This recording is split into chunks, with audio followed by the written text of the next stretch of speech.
Hey everyone, it's Eddie Kalegi reminding you that each and every episode of Sports Speak is powered by SeatGeek. SeatGeek is a one-stop shop for tickets to concerts, sporting events, and so much more. And now you can use the promo code SportsSpeak on the site to get $20 off your first purchase. So what are you waiting for? SeatGeek. Let there be live. And now on to the show. Hello, everybody, and welcome to another edition of Sports Speak, episode 144. I'm Eddie Kalegi. Tim Moore is on vacation, so clearly that's not Tim Moore, that's Zoe Alter. She's joining us here. Going to talk some more baseball, NFL, less than a month away. We'll get to some NFL topics as well. But let's start with baseball, Zoe, and let's start with the Mets because I want to get your thoughts. We talked about the Mets a little bit last episode, then Tim and Raheel went at length about the Yankees, but we just said, it's almost like it's, as a Mets fan, hard to even care at this point because, especially from what Max Scherzer said, that Billy Epler saying, oh, they might not contend for another couple of years. We're kind of in a rebuild situation, and I don't care that they just beat the Cubs in a series. The Mets are not making the playoffs. They're not going anywhere. They have no starting pitching. So, it's hard to really feel optimistic. I think it was the right move and they got some good prospects, but right now there's just nothing to be excited about with this team. I agree. I mean, and then they optioned Beatty down. Like the whole thing is horrendous. I think also like you mentioned that the Mets won that series, right? But you look at the two series before that and they just got swept in both. There's nothing really going for this Mets team whatsoever. I'm stressed that I think the main thing on my mind is that I want the Mets to re-sign Pete. I think that's kind of what I'm stressed about most. Um, but the whole thing's a mess. Everything's a mess. I am normally a Mets fan who sits and watches every game. I mean, you know that. Like, I text Eddie during the games and I'm like, oh my God, you see what just happened? And I haven't watched anything since Max Scherzer and Verlander got traded. I just can't bring myself to. It's so horrendous. Maybe I'll turn on an inning like here and there, but not a game. And it's not fun. Like, I was so excited going into this season. Okay, maybe the Mets contend. I knew they weren't really going to win a World Series, but it's exciting to think your team could go to the playoffs and make a run there. And the Mets are just doing nothing. And for me, it's so bad. Like you and I think both have the same stoic face where we talk about the Mets and we're just like, oh, like it's so bad. And I mean, the only thing is I can really hope that what Billy Epler said wasn't true. Like maybe he was just trying to get rid of Scherzer and get something for him and get the prospects, and the same thing with Verlander. But if the Mets really aren't going to contend until 2024, that sucks. Like the Mets are always rebuilding. And Steve Cohen's thing when he came in was within a few years, I'm gonna get you guys back in the race into the World Series and everything. And it really seemed like it was trending that way. Like that was great.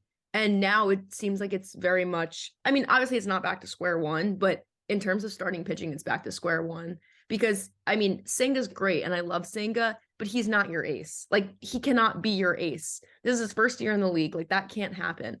And behind him, it's not like you have anyone strong there. Carrasco sucks. Like Carrasco's been horrendous. Quintana, we haven't seen enough out of him. And then McGill's not even a starting pitcher in this league. So I think everything is just so up in the air and messed up. I'm hoping that there are some major moves made this offseason, but honestly, I don't even think there are. I think the way they're dealing with the farm system sucks. I think Mauricio is pissed. He's going to be annoyed when he gets up. I mean, he's already annoyed he hasn't been brought up. There's no reason. Now you're just playing guys who really shouldn't be there, right? They're just putting in whoever they can in the field. And so at this point, it feels like a time where you could put some guys in. You could put guys from your farm system and give them a chance and see what they can do. And so for me, I'm just annoyed that it seems like I don't even know what the strategy is right now, but it seems like there's no strategy. And for me, I think that's the most aggravating. Yeah, I think they're mismanaging the situation here because you've got to let these guys have their shot. Like Vientos didn't get his shot until now, and they brought him up for a month and a half back in May and June, and they didn't play him, and they played Vogelbach instead. Now you send down Brett Beatty. I personally don't think Brett Beatty is all that good, but you got to let these guys at least have their chance. The one thing I will say that I'm at least optimistic about. So I work for the Somerset Patriots, and they're playing the Rumble Ponies this week, and Acuna is there, and Drew Gilbert is there. They both look really good at the AA level, and that's a AA that's not that far away. I know some of these prospects, like the one they got for David Robertson, is 17, and he's not going to be in the league in 5 years. But these guys are close, and one's a center fielder, one's an infielder, but when you're in the minors, you can get your positions moved around. Obviously, the Mets have a lot of money and talent with Brandon Nimmo and Francisco Lindor at those spots. And I mean, when your last name is Acuna, I think the expectations are pretty high. So I think that's what I can at least be optimistic about. But call up Mauricio. It makes no sense. Give him his chance to play for these last few weeks. I'm sick of seeing Danny Mendick playing at second base. I can't with Danny Mendick. He makes me crazy. Literally every time I see him, I cannot watch. Like, when you get the notification, like this is what the Mets lineup is going to be today. I get it with the MLB app. When I see Danny Mendick is in the lineup, I go, absolutely not. I go, this is not happening. Like, there's no way. So let's talk about some other teams. I discussed this with Tim and Raheel last week. I think there are some teams that kind of had missed opportunities at the trade deadline. And to me, the Reds and to an extent, the Orioles as well. Baltimore made the move for Jack Flaherty, but I think Jack Flaherty is very overrated. I don't really think that's that big of a move, but the Reds did absolutely nothing. And now they're sort of in free fall and they're barely hanging on to the last wild card spot over the Cubs. I mean, this was the fan favorite team that was calling up all these prospects. Joey Votto got healthy and they have starting pitchers on the way that are also getting healthy, but make a move. You have such a good farm system. Use it to your advantage because when you're the Reds, you don't know how long you're going to be able to keep these guys. You don't know how long you're going to be able to pay these guys. Joey Votto is at the end of his career. So I just don't get it. I know Cincinnati's had some questionable decisions before, but as they've struggled now out of the gates after the trade deadline, I just don't understand why you didn't try to make a trade really at all to improve your team besides one move for the bullpen. I feel the same exact way. I mean, maybe it's because they're so afraid to trade away those prospects is the only thing I can think, but then bring them up. Like for me, I get, okay, if they have that strong farm system and they have those guys that they really like, that's fine. Don't make a trade, but at least try to do something with them. Like you saw what happened when they brought Ellie up. I mean, it just like the whole team was revitalized. So why not try that again? So I mean, I don't understand. I guess it's what's happening with all the teams. Maybe there's something we're missing because we're not like MLB managers and we don't understand because you and I are like, why didn't the Mets call up Mauricio? Why aren't the Reds calling up people? Like maybe there's something we don't understand that must be going on, but I don't understand. I mean, I've always been a big believer of like, I get that you have to like support the farm system and make it better. But if you have these guys who can contribute to your team, I've never understood why you wouldn't bring them up, especially if you're still in the hunt. Like at the Mets at this point, like, fine, you suck. Like you're not making the playoffs. That's fine. But the Reds like still have a chance. The Reds are still up there and they're losing that chance every day that they don't bring someone up. So for me, I just don't understand that. I think there's some other teams that totally could bring up other prospects and just don't. And I get you're committed to the guys you have out there, but at some point you have to make a change. And it's just the way baseball is. You have to change it up, see what people can do. Also, the thing with baseball is you have so many games. You can bring a guy up for 4 games, see how he does. If you don't like how he plays, send him back down. Like that's not a big deal. So I don't understand why more guys aren't given the chance. And there were big rumors like at the deadline that the Reds were going to try to trade Jonathan India because you have Ellie De La Cruz as your future in the middle infield. You've got Friedel, you've got McLean, you've got a good team. And maybe you could trade Jonathan India and get something really good back because that's a talented, proven big leaguer that may not be a long-term piece for the Reds, and they just didn't do that. So, I mean, this isn't the first time Cincinnati traded Jesse Winker and Eugenio Suarez for absolutely no reason 2 years ago. So this is not the first time the Reds have done something weird, but I just don't understand it. And then the other team is the Angels, who have been a complete mess now that they didn't trade Shohei Ohtani. I believe they've still only won 1 game since the deadline. The Giants came in there this week, and it sounds like it's San Francisco. One of the Angels staffers accidentally like started turning the lights off and on when one of the Giants players hit a home run. I think it was when JD Davis homered. So it's just a complete mess right now in Anaheim. And you kept Shohei Ohtani.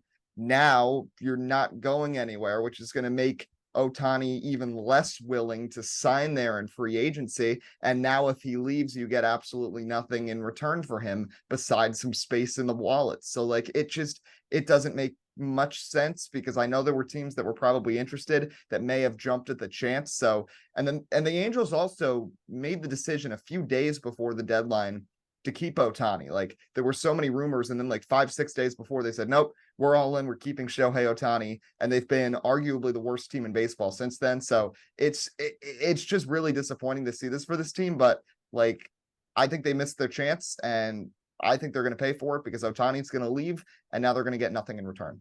I agree. I mean, I think the only reason that you possibly make a statement like that, right, and say, we're not even considering any offers, because what if someone made the craziest offer ever? And for the best player in baseball, I'm sure someone would have. The players and the options they would have gotten for him would have been ridiculous. Like, I remember I was like, I hope the Mets trade Scherzer and Verlander for Ohtani. Like, I don't care at this point. Like, they would have gotten some crazy options for Ohtani. And I think the only reason team goes, we are not trading our star player that early in advance, is if they know they're re-signing him.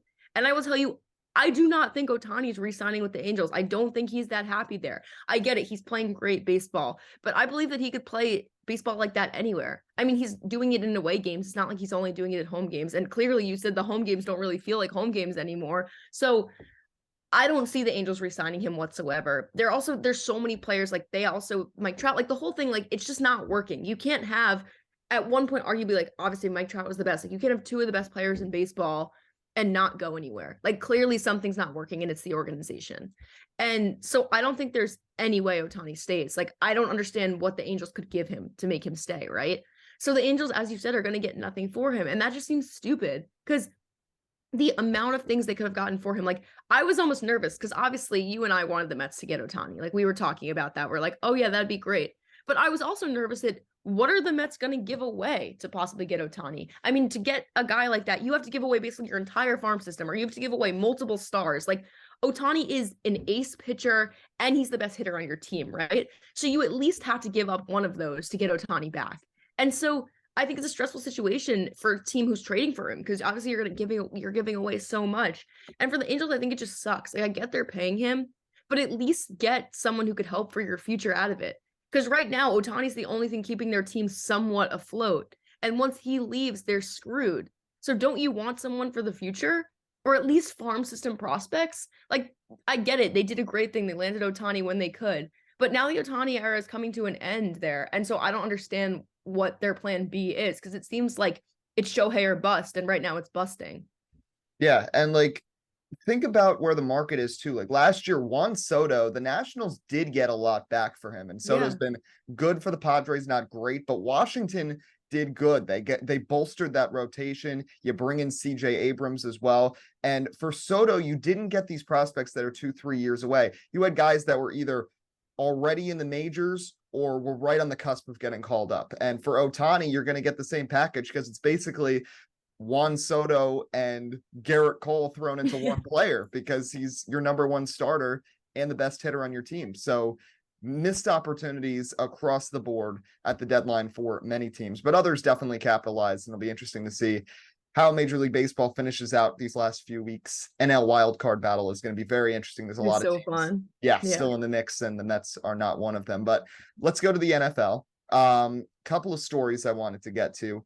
Number one, let's talk about the 49ers for a second. Now, they made it to the NFC Championship game last year, lost to the Eagles when they essentially ran out of quarterbacks in that game. And they have 3 starting caliber quarterbacks on their roster, and they set the depth chart ahead of the first preseason game. Brock Purdy, number 1 guy, and then the backup they have listed as Sam Darnold or Trey Lance. So Trey Lance is someone they picked so early in the draft, hyped up so much, didn't play his first year, plays 5 quarters in his second season-ending injury. Brock Purdy comes in, plays great, gets them to the NFC Championship. So Trey Lance has been essentially forgotten about on this team. And now you have Sam Darnold potentially jumping him on the depth chart. So that is unfortunate. Can you imagine being Trey Lance, right? Okay, you're Trey Lance. You finally get your chance. As you said, you get hurt. You come back and you have to go head to head versus Sam Darnold to keep your spot. Like it's just so crazy. I can't even imagine like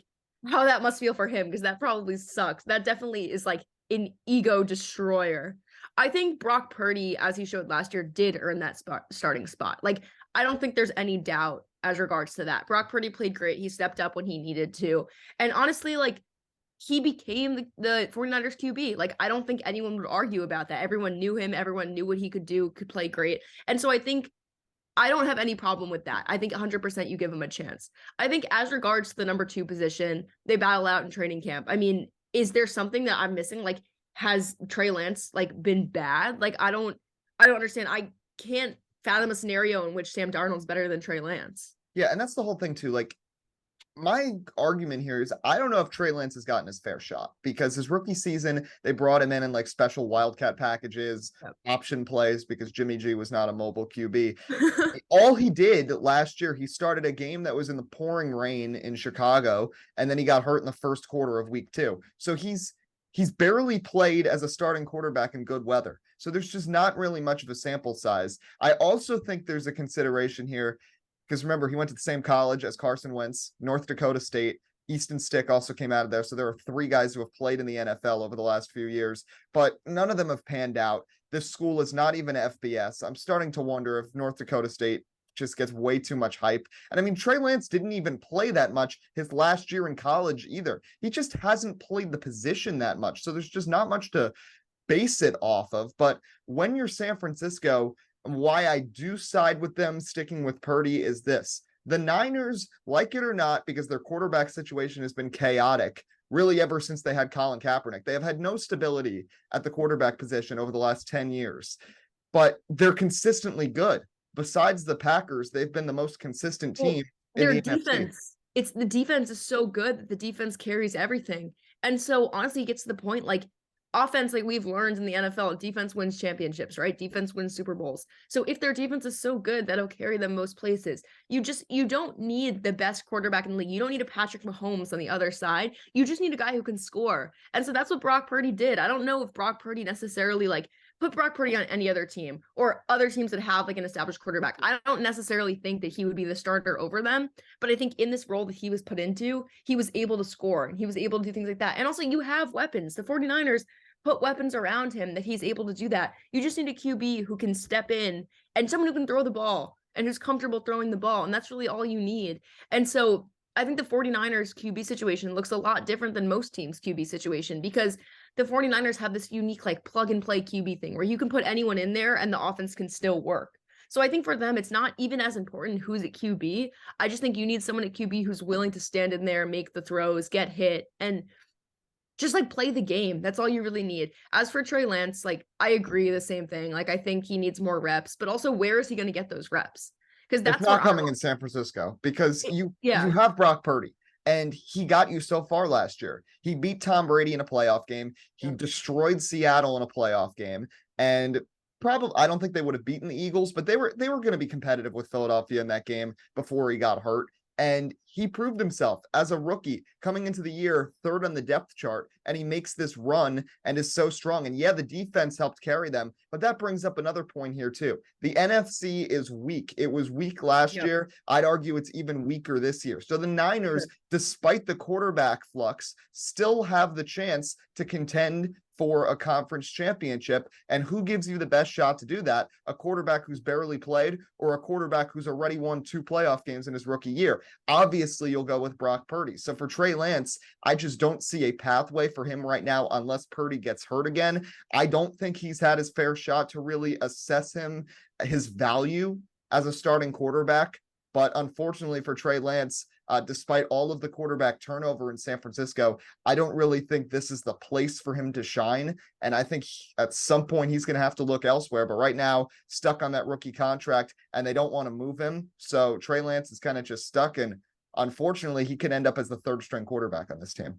I mean, I think for sure, I think it's not that far off that he totally could, especially because Darnold like has more NFL snaps than him. Darnold has more experience. And can you ever believe that we picked Sam Darnold like over someone? Like Sam Darnold just has the experience that he doesn't have. And I think the biggest thing with the QB position in the NFL is snaps, right? It's reps. It's getting comfortable with these 300+ pound guys coming at your head. Like there's nothing like that. And he certainly didn't get that in college, right? He didn't get that experience because as you said, like he didn't play in the FBS. Like he didn't have, it's not like he was playing SEC guys that just like feed right to the NFL. He wasn't playing Alabama every week. He wasn't playing teams like that. So I think for him, it's comfortability that he has to develop. And he's not going to get that on the practice squad. He's not going to get that in second team reps. And I guess maybe you get that a little bit against the 49ers defense, but it sounds like he's not even getting the opportunities to play against that top defense. So what is he really getting? And I agree with you. I don't think it happens for him in San Francisco, but at this point in his career, I don't know if it happens for him anywhere because who's really willing to put him in and suffer with him for 2 or 3 years while he learns how to play the quarterback position in the NFL. And then finally you get somewhere because then you suck for 2 or 3 years. And no one wants, especially I feel like right now in the NFL, teams are so intolerant of QBs who can't immediately perform. And I get that. I get you want your QB to perform, but even like Marcus Mariota, like he started not performing for what, 4 or 5 games and he was taken out. Like it's such a quick transition from what it used to be. It used to be, okay, you throw a couple interceptions, we'll leave you in there for the season, finish the season out. With Marcus Mariota, they were like, get out. And so I think that's happening with a lot of teams. And obviously Trey Lance is going to go and he's going to start throwing interceptions. I mean, he doesn't have the experience. It's not his fault. He hasn't like been experienced enough as a QB at that position. And so I don't even know if like there is a future for him in the NFL other than maybe a backup, but you want a backup to have experience and he just doesn't have any.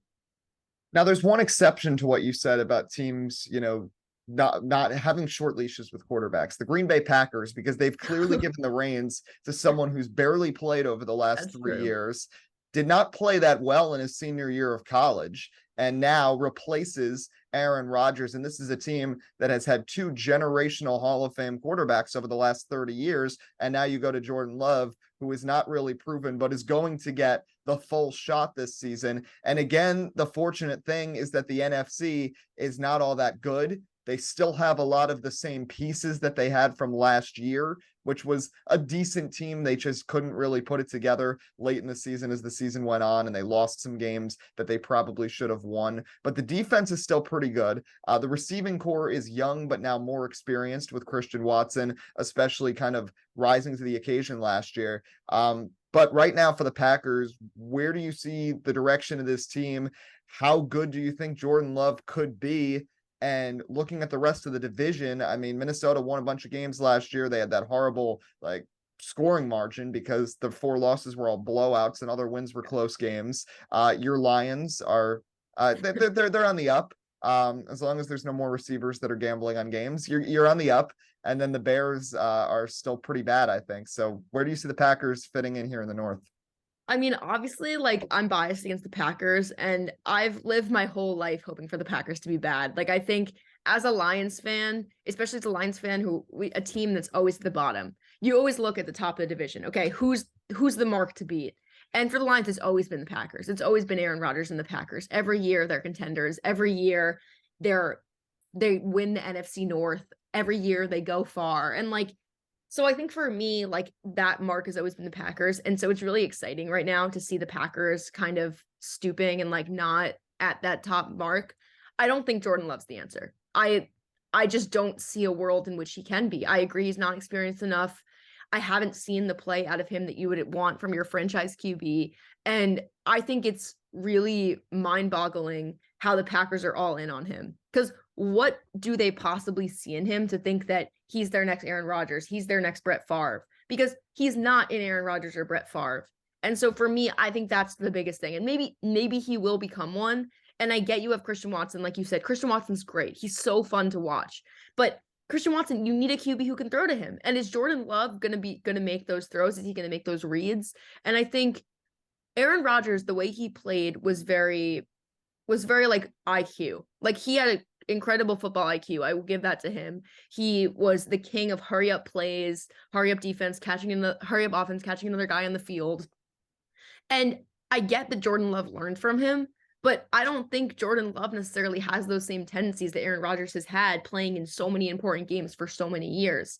And so that was one of the ways the Packers succeeded. Even when they weren't physically playing up to the level of the other team, Aaron Rodgers mentally was able to beat the other team. And Aaron Rodgers lifted the Packers up through that. And I don't see that with Jordan Love. So I think that's going to be really important. I don't know how that's going to play out. I get that the Packers defense can be scary, but I don't see the Packers really making that much of a rumble. I think they're going to take a similar step to the Patriots where they're fine. I mean, they hang in there, but they drop a lot. Like after the Patriots lost Tom Brady, right? Like you have Mac Jones, whatever. They're fine. They're average. And I think that's what you're going to see with the Packers. I think Love's going to hang in there and he's going to do what he can do. And I don't think he's going to absolutely suck. Like, I don't think he's going to bomb everything, but I don't think he's going to be great. I think he's just going to be meh, and there'll be growing pains and he'll throw a lot of interceptions and it'll be fine. And I'm so excited to see it happen. Believe me. As for the rest of the North, Justin Fields is terrifying. Like there's no saying anything else. And I don't think the Bears necessarily are terrifying, but Justin Fields is really scary. And so I think it depends on what he can do with his team around him, because he just ran last year and teams started to figure it out. By the end of the year, I mean, he was a lot less of a playmaker because you realize like he's not throwing to anyone, he's Mhm. not giving the ball to anyone, he's just holding the ball himself and running.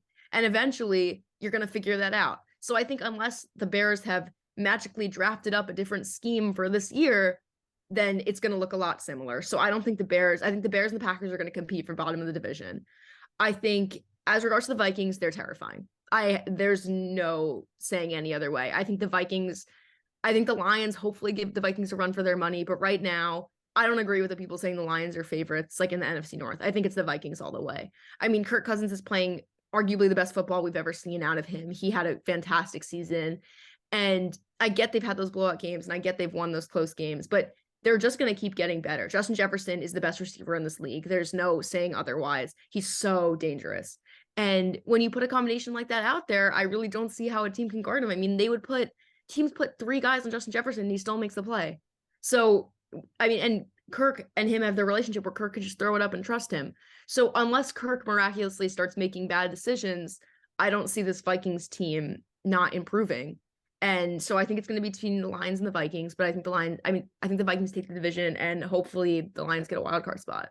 I agree with pretty much all of that there. The only thing I think we have to pay attention to with Jordan Love that we don't really see much in the NFL is that he sat for a while. And back in the day, that would be beneficial to be shadowing another quarterback and to be shadowing great like Aaron Rodgers and to be staying in that same system that Rodgers played in the last couple of years. And oh, by the way, won 2 MVPs in the last 3 years. I think that's the one benefit he could have. But let's finish with this. Let's transition to college sports for a second because it's been complete chaos with the realignment, which is utterly ridiculous. And I have no idea like what's going to happen next. So the Big 10 is now the Big 18, and now there's 4 teams in the West Coast. And first off, I don't want to hear anything from the Big 10 about how they care about Olympic sports and academia, because if they did that, Stanford would be in this conference right now, not Oregon and Washington. Stanford and Cal would have made much more sense for what the old direction of the conference was. But clearly the current direction is just about football. And I know football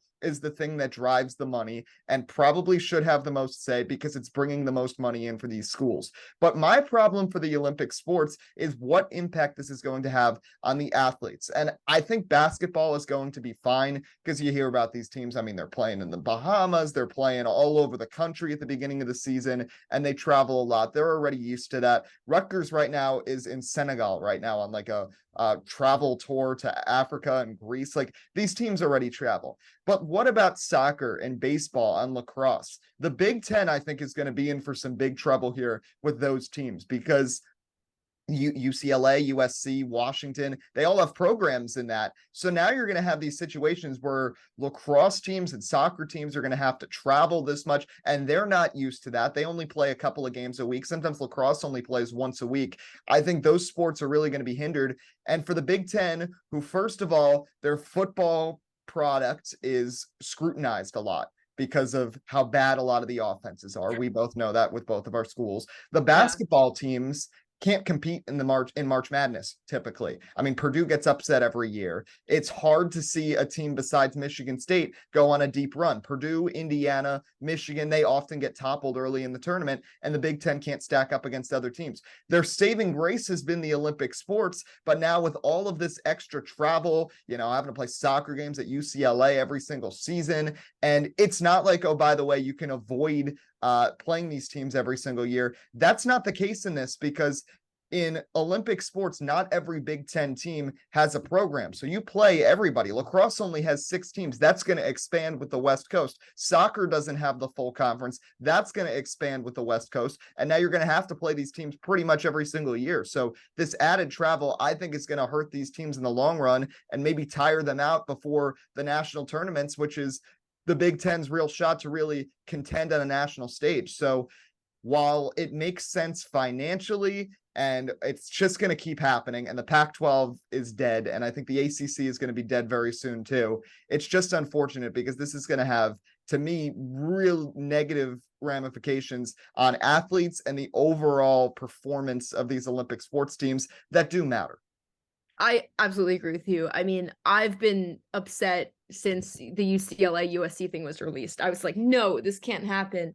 And I mean, I think the whole thing's a mess, right? And for me, I still am someone who doesn't really understand why why there are at the moment 14 teams in the Big Ten. Like, why do you not have 10? And so I think just making the conference bigger, I don't really get it. I get maybe they're going to be super conferences, right? And the SEC is just going to adopt a bunch and stuff like that. But I don't like that. I like that the conferences are spread out. And so I'm not happy about this whatsoever. I think in terms of sports, like you said, I think the travel's totally going to affect people. How does it not? Also, college athletes are already so scrutinized for when do you do your work, right? When do you go to classes? You miss everything. Now you're traveling even more and you have a time difference, right? So you go, if you're in California, how do you come back for a game that like in California, like it's like 6 a.m. and you have to go to class at 8, right? If you're like at Northwestern or somewhere in the Midwest, like how do you do that? I mean, at Rutgers, it's going to be even more significant, right? So that's what I don't understand. I don't understand the time, how they're going to do that.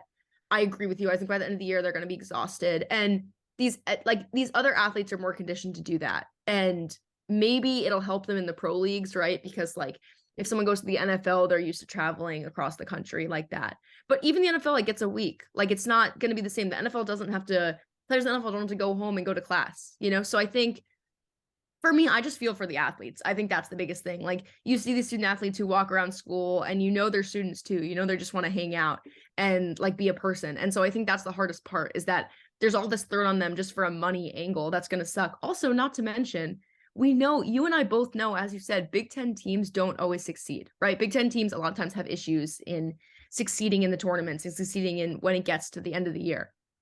Now they're just going to get crushed the whole year. You're playing teams from California who are outside the whole year in these sports. I mean, you said baseball. Let's talk about baseball. Washington baseball is terrifying every year. Washington softball is terrifying every year. Like, what are you going to do? UCLA, the same thing. Like, California and like West Coast teams are just going to be better at sports that you get to be outside all year. And so, how are you going to compete with teams that are in Michigan where it's freezing half the year, or even teams that are like closer to New York, like even Rutgers or like anything on the East Coast, like Penn State? Like, how are they really going to compete in those outdoor sports? Because they're not going to. And I think that's probably going to be the biggest thing, right? I think playing and adjusting to that weather and adjusting to that change is just, I think it's going to take the heart out of a lot of players because you're doing everything you can. And then you go out West and you play these players who are just significantly better than you.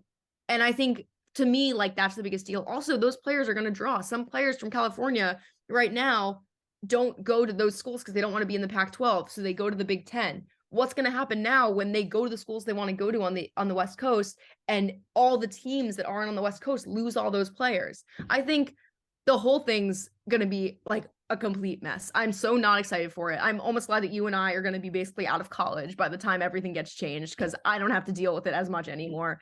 But I don't think the Big Ten is going in the right direction whatsoever. I've been a big believer in not having ginormous conferences. I don't get it when you do. How are they going to split it up? Are they going to move more teams into the Big Ten East? So to make it even, like, how is that going to happen, right? Because right now, like with the Big Ten West and Big Ten East, like, I think there's a lot of decisions that have to be made. And I personally really, really dislike that it's being made all for like financial and football reasons. I also could just be very salty and angry that Northwestern football is so horrendous that they're not going to compete with anyone. That's definitely part of this. But I'm definitely not happy, and this isn't what I wanted. Like, I was already upset about USC and UCLA, like I said, and when I saw this news broke, I was just like, great, even more, bring it on. I mean, soon it's going to be more too. It's not like they're stopping, so. Yeah, I mean, Northwestern athletics are a complete disaster no matter who's in the conference, but it's going to be made worse by this. Girls athletics are not. Yes. Lacrosse, girls athletics. Yeah, but what's going to happen now? Because those teams are going to suffer. Because my last point here is this.